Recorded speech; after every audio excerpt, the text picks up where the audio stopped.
Hi there, Scott Hamilton, ROCKFILE, back with another podcast review for your ears. Going to be talking about the brand new Brad Pitt action film, Bullet Train.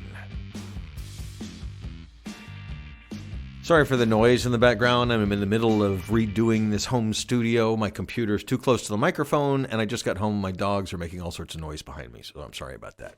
Wanted to get this recorded while it was still fresh in my mind. So I saw a Thursday afternoon sneak preview, as they call it here, of Bullet Train. The short version is, if you like Deadpool 2 and Atomic Blonde, which were two movies that David Leitch made before he made this movie, then you will like this movie. It's a little Carnahan. It's a little Tarantino. It's a lot of fun. It's 2 hours long. It really was a lot of fun. It's funny. It's smarter than you think it's going to be. It's got a lot of action. The last 20, 30 minutes are pretty bonkers. It was my kind of movie, but I don't think it's everybody's kind of movie.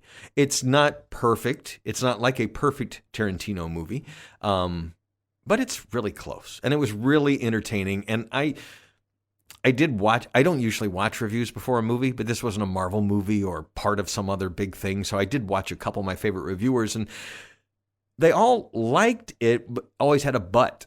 And I don't have too many buts. So the short version is, I would go see this in the theater. The surround sound was great. It looks fantastic on the big screen. The cinematography is great. The fight scenes are all incredibly well done, inventive. Not everything is shooting. There's a lot of hand-to-hand combat in this movie. So the short version is, I give it 2 thumbs up. Go see it. If you think it's that kind of, it is 2 hours long. It basically is on a train the entire time, and it's a lot of gory fight scenes. It's not as gory as John Wick or Deadpool, but it's pretty bloody. So that would be the short version. Let's get into it. So some of the reviewers that I've watched have said, well, it just wasn't always funny. I don't know about them, but I laughed through the entire film all the way to the end, and there is a mid-credit scene. I have found recently comedy is even more subjective than it used to be. It used to be when some of my reviewers or any reviewers recommended a movie, a comedy, it's funny, blah, blah, blah, blah. You can assume it's going to be funny. But I think in modern times, here in 2022, as we're making movies and TV shows that really hit any kind of person, there are enough channels, enough networks, enough streaming services that we really, the one-eyed dog from Sicily will get his own show at some point. Every single, every base is covered. And I just had something happen to me the other day when I was about to review a movie for here that illustrates the point. I've never really watched Bob's Burgers on TV. I think I did once or twice, and it just didn't appeal to me. But there's a new Steelbook coming out, and it was hard to get. It was coming soon, and then they sold out of it, and they had a few left, and I'm like, oh, well, maybe. So I looked up reviews, and the reviews are all like, it's funny, it's heartfelt, the songs are good, blah, blah, blah, blah, blah, blah, blah, blah, blah. And I almost pulled the trigger on a movie I'd never seen based on reviews. So I'm surfing like the night. I finally went, I don't need it. I don't need it. Sometimes I have to tell myself that. Silly, but true. So a night later or 2 nights later, I see it's on HBO Max. I'm like, okay, well, here's my chance. There's still some in stock. Let me watch the movie on HBO Max. If I like it, I'll buy the movie. That makes sense, right? I don't think I made it 15 minutes into the movie. I just don't, it's not my cup of tea. I don't think there's anything wrong with it. I thought the song or two that I heard were good. It was mildly amusing, but I didn't laugh. It just didn't make, it didn't, it wasn't for me. It was for fans of that TV show or fans for whatever, its quote unquote genre is. I had read that in their situations and stuff, you'll get it. Everybody will find something, but it just didn't appeal to me. I didn't, And I talked to another friend of mine, and they're like, yeah, I don't really like that show. I'm like, well, why does everybody like that show then? Well, not everybody does, but anyway. Every dog will have its day these days. We have enough of resources. We have enough outlets that, well, everything will get a movie. Everything will get a show. Everything will be covered at some point. So it's not going to be as easy to review a movie and go, this is a comedy that everybody will like. Maybe you could say that about a kid's movie because it's not going to offend anybody. But there's not very many movies today that are 100% crowd pleasers like they were with Ghostbusters or Raiders of the Lost Ark or Jaws.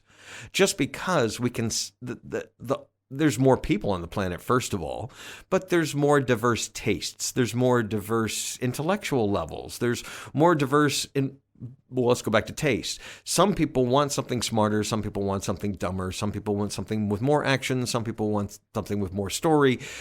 There's always that. And it just keeps getting more and more splintered as we go further into the evolution of the human race, I guess. So this movie appeals to a certain type of person, a certain type of movie that you may like. It obviously was right up my alley. I would have assumed it would have been up a couple of these other reviewers' alleys, but I have said this before in other podcasts. I think some reviewers find complaints in movies to justify their existence. I'm not here to pick apart a movie if it doesn't deserve picking apart. Again, the action scenes are well filmed and well played. There's some great cameos. There's a lot of surprises. There's a lot of plot twists. Could it have been shorter? Yes. But can I say anything to take out? No, because everything, like a good Marvel series of movies, it kind of doubled back on itself and showed some things from other angles kind of thing, which I like that if it's well done and not overdone, which it was incredibly well done. I think this shows that the director has learned a little bit of restraint from Deadpool 2 and Atomic Blonde, which were both way over the top. This one's over the top, but mostly believable. Mostly. A lot of people will talk about the two actors who play Lemon and Tangerine. I don't want to pick anybody out in particular because I don't want to let you think somebody's in the movie more often than they're not. Just keep in mind that you've seen things in the trailer and you haven't seen everything, and you might have seen somebody that you didn't recognize, but you will. There's some great cameos, especially towards the end that one actor I completely forgot was in the movie. I read somewhere that this person was in the movie, but when they show up, it's like, oh, I should have known. And then there's another surprise character that I should have known through the entire movie that, oh, well, now that makes sense, doesn't it? It's funny. It's kind of serious. It tries to have some undertones. It tries to have some layers. I don't know if they all work, but I don't care. This wasn't going for an Academy Award. It was going to excite me and please me for 2 hours, and I laughed through the whole thing. Not all of it was laughing at comedy. Sometimes I laugh at absurd things when it's just completely absurd that guy caught that knife and was able to throw it back. Like in The Northman, he catches the spear and throws it back and kills the guy that threw the spear. I laugh because that's just, oh my God, there's no way that could happen, but they make it believable on the screen. And same thing with this. There's a few stunts and stuff that's like, well, obviously they wouldn't put Brad Pitt or one of these other famous actors into a scene like that if there was a chance they were going to get their arms or head taken off. I guess for some people, the pace of it may not be, because it's not action solid for 2 hours like a John Wick movie. There's plot, there's characters. They let these characters breathe. They give a little background to characters, so it makes more impact either dramatically or comically when they meet their demise or they meet their action point or whatever. Some action scenes you expect to be 20 minutes long and they're instant. Some that you don't expect evolve into the last 20 minutes of the movie. All in all, it had enough surprises, enough action that I was fully entertained. I walked out of the theater. We all went, that was great. And I will pre-order the 4K when it goes up. If it goes up this weekend and there's a Steelbook, I'll be all over that. It was that good. Like I said, not perfect. Is it going to make my top 10 list at the end of the year? Depends on what else comes out. At this point, yes, here in August. But there's still a few big movies coming.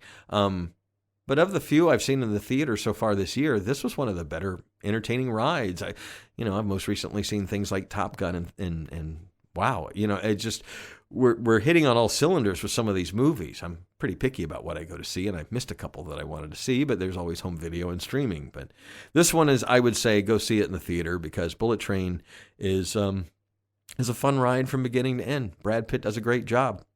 Everybody does a great job. It was very entertaining. Not perfect, but very entertaining. So go see it.